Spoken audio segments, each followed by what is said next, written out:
Rosalie, magkano yung isinusulong na national minimum wage ng mga mambabatas dyan sa Kamara?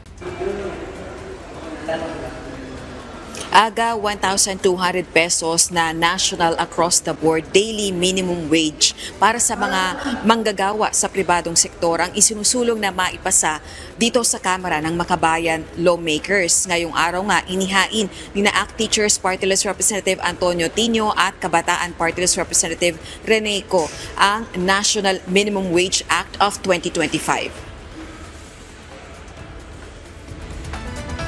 Nakapaloob din sa panukala na buwagin ang Regional Tripartite Wage Board at pagpos sa ipalitan ng National Wage Board.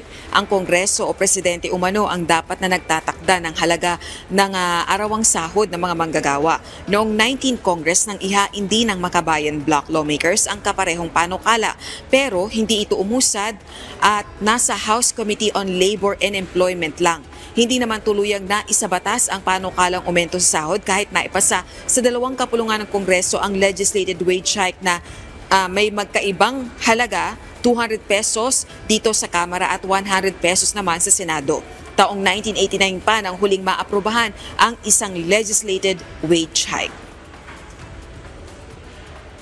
Aga kapansin-pansin naman ayon sa mga Makabayan Bloc Lawmakers na hindi kabilang sa prioridad ng Pangulo yung pagtataas sa sahod ng mga manggagawa dahil hindi nila ito nabanggit sa ika-4 na State of the Nation Address ni Pangulong Ferdinand Marcos Jr. Balik sa iyo, Aga. Maraming salamat, Rosalie Cos.